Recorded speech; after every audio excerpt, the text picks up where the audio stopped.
Hey guys, today we're starting our lesson 6 in our personal and community health chapter, and the topic today is the circulatory system. So to start, what is the circulatory system? This is a system that's a vital component of our personal health and cardiovascular health. It's also very important to the individual's health as well as our community health. So in this lesson, we're going to be learning about the structures and functions of the cardiovascular system and then how it's affected by sleep, nutrition, and physical activity. But before we get started, I want you to pause this video and go back and watch the short little YouTube video titled Circulatory System that's posted right below this video lecture. And then once you finish that, come back to this slide. Okay, so as you saw in the video, the circulatory system is made up of many connected structures or parts which all work together. Let's take a look at those structures and functions. The circulatory system is the structures that carry the blood throughout the body. There's many structures throughout the circulatory system, and they include the heart and blood vessels, as well as arteries, capillaries, and veins. Each of these structures has a specific part.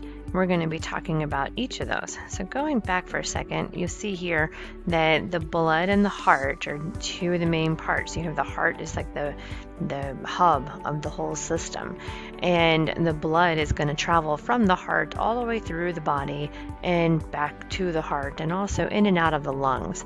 So that purpose is that it will gather oxygen from the lungs and deliver that to our body. So our body, our tissues like our muscles get the oxygen they need to function, and then the carbon dioxide, which is the waste, is taken back to the heart and then to the lungs so we can exhale that carbon dioxide.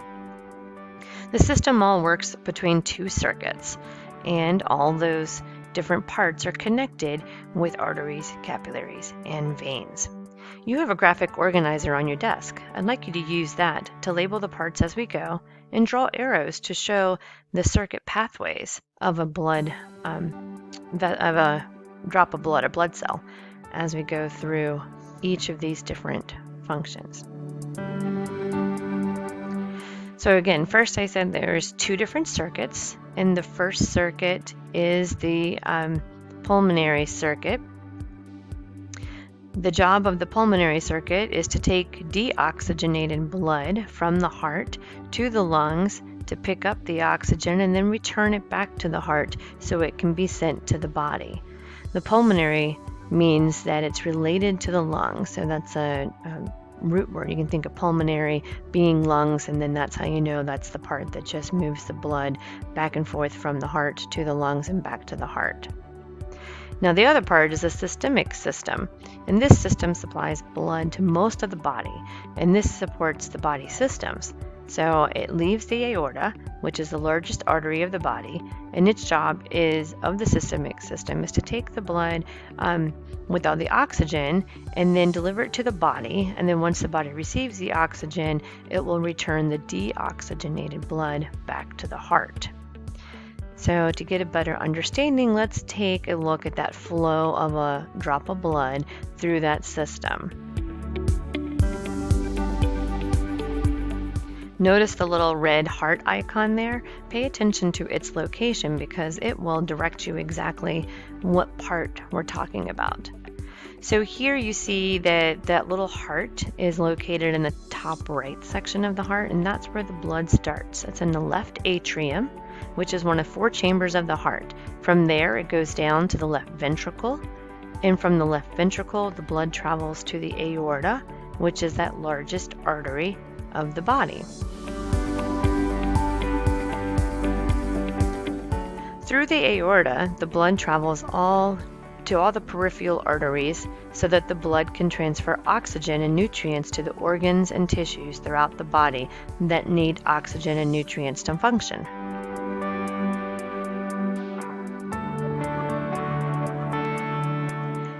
And here you'll see the blood travels from the arteries to the capillaries. That's the little tiny vessels.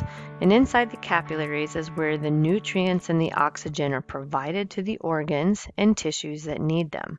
Once that oxygen has been taken out of the blood, it needs to return to the heart to receive more oxygen. So blood flowing back to the heart always carries carbon dioxide, which is the waste product of the cells, and nutrients and oxygen to create energy. So this can be carried to the lungs and exhaled. Carbon dioxide enters the blood in the capillaries, so it's going to go into the capillaries and then travel from there. From the capillaries, it goes to the veins, which then returns that deoxygenated blood back to the heart. And once the blood returns to the heart, the pulmonary circuit begins, which you can see the heart little icon there is right at the top of the right atrium.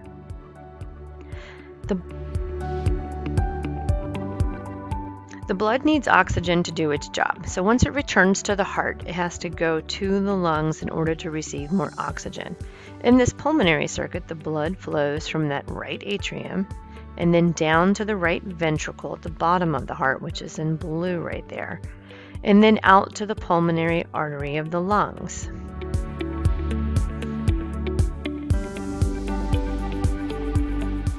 Blood will flow from the pulmonary artery to the lungs, and once the blood receives more oxygen, gets rid of that waste product, which is carbon dioxide. The oxygenated blood then returns to the heart through that pulmonary vein.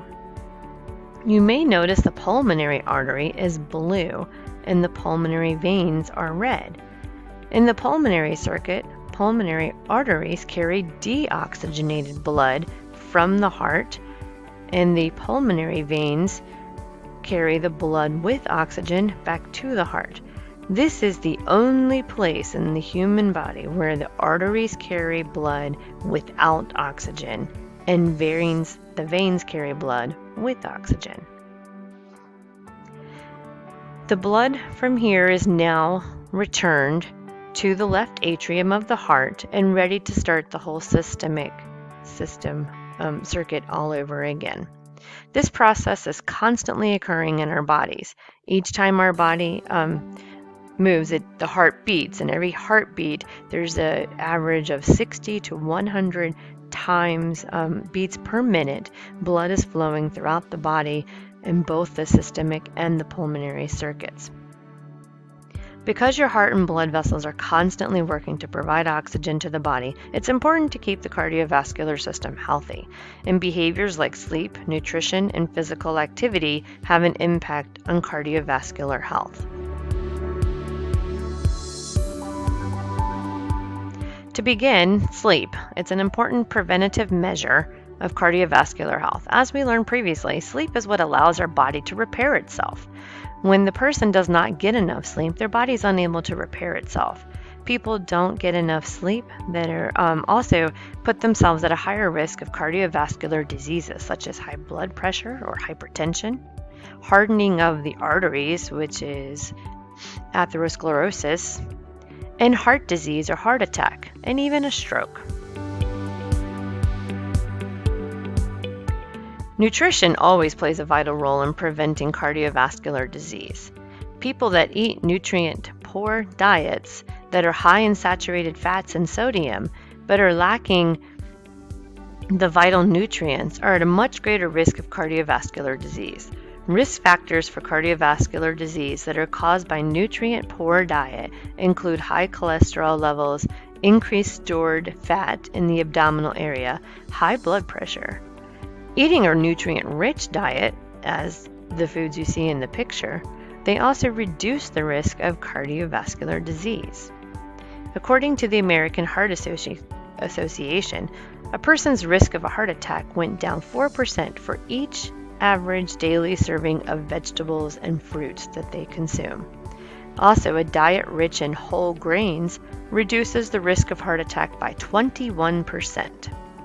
So it's important to get those whole grains, fruits, and vegetables in your diet to reduce that risk of heart disease. Lastly, physical activity. It's another behavior that impacts cardiovascular health. As we've learned in physical education class, participating in physical activity increases our heart rate and burns off the calories that we eat. Regular participation in physical activity helps reduce the risk of high blood pressure, heart attacks, and stroke. Meeting the recommendations for moderate to vigorous activity can reduce a person's risk by up to 30% for cardiovascular diseases. We're going to be looking more closely at physical activity in our next lesson. But today, we're just looking at cardiovascular health and some of the impacts. And as you see here, and we've learned in class, is that it's recommended that you get 60 minutes of moderate to vigorous intensity aerobic activity every single day, 7 days a week. So a fact, heart disease is the #1 killer worldwide. 1/3 of all the global deaths are a result of heart disease or stroke, and over 40 million men and women have a kind of cardiovascular illness. 18 million people across the globe died from heart disease. So it's really important to see by these facts that taking care of ourselves to keep our cardiovascular system healthy, we need to get plenty of sleep, eat a balanced diet, and exercise. So that leads us to your activity today. It's a little different before because in this activity, you're not really going to have a final product, but you're going to be brainstorming possible advocacy projects that might come into play later. Like one of these brainstorms might turn into your final project at the end of the unit. So to do this brainstorm, we're going to be working all together as a class. And you'll start by visiting the Padlet, which is linked in Google Classroom. And on that Padlet, you have 2 jobs. First is that you come up with the proposal that's going to promote that healthy behavior that promotes strong cardiovascular health.